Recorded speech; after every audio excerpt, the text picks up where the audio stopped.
اندلع في إحدى المنشآت بمنطقة المعامير والتي استهدفها العدوان الإيراني. அஸ்ஸலாமு அலைக்கும் வரஹ்மத்துல்லாஹி வபரகாத்துஹு. அன்பார்ந்த அனைத்து உறவுகளுக்கும் இனிய இரவு வணக்கம். இன்றைய தினம் முக்கியமான 2 சம்பவங்கள் பதிவாகி இருக்குது. இதில் ஒன்று பார்த்திங்கன்னா பஹ்ரைனில்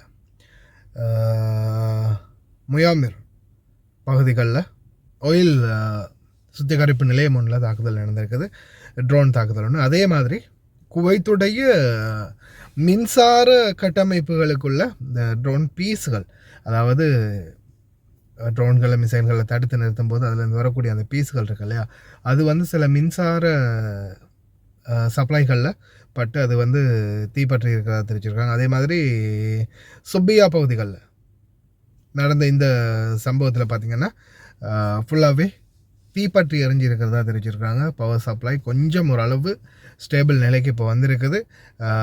இதை உடனே ஃபுல்லாகவே கம்ப்ளீட்டாக அதிகாரிகள் 24 மணி நேரமும் இது சம்மந்தமான வேலைகளை நடவடிக்கை எடுத்து வரதாக தெரிவிச்சிருக்காங்க. ஆனால் ஒரு சின்னொரு தகவல் ஒன்று இருக்குது. மொபைல் ஃபோனு, இது என்னுடைய பர்சனலாக நான் உங்களுக்கு சொல்கிறேன்னு வச்சுக்கோங்க. ஃபோனை சார்ஜில் போட்டு வச்சுக்கோங்க. ஏதாவது டார்ச் லைட் இதை மாதிரி சார்ஜரில் போடக்கூடிய லைட் வகைகள் ஏதாவது இருக்குதுன்னா அதையும் சார்ஜில் போட்டு எனி டைம் வச்சுக்கோங்க. ஏன்னா இப்போ கூட பாபா சொல்லிக்கிட்டே வராரு, சார்ஜரில் போடுற லைட் இல்லாமல் பேட்ரி போடக்கூடிய டார்ச் லைட் மாதிரியான ஏதாவது போய் அந்த நம்ம எலக்ட்ரிக் கடைகளில் பார்த்து கொஞ்சம் வாங்கிட்டு போயிடலாம் வீட்டுக்கு போகும்போது அப்படின்னு அவர் சொன்னார். இனி அந்த தகவல் எடுத்து வச்சு நானும் உங்களுக்கு எத்தி வைக்கிறேன். ஃபோனை மறக்காமல் எனி டைம் ஃபுல் சார்ஜில் வச்சுக்கோங்க. முக்கியமான விடயங்களை மட்டும் பாருங்கள். சும்மா தேவையில்லாமல் ஃபோனை சார்ஜ் இறக்கிக்காதீங்க. எனி டைம் கொஞ்சம் சார்ஜ் ஒரு 60-70% குறைஞ்சிருந்தாலும் ஃபுல் டைம் போட்டுக்கோங்க சார்ஜ் எனி டைம்.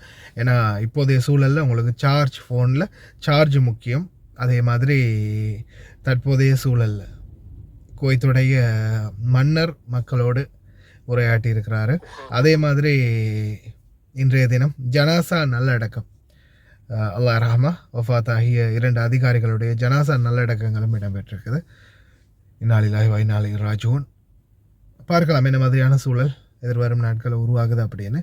அதே மாதிரி இந்த வீடியோ நான் நினைக்கிறேன் போட முடியாதுன்னு நினைக்கிறேன்.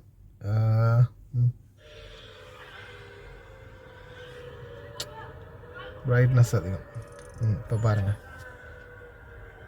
இது பஹ்ரைனில்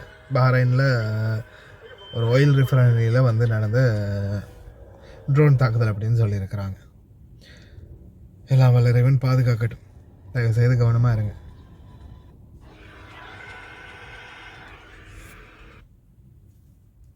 வீடியோஸ்களை அட்டாச் பண்ணுறேன்னு பாருங்கள்.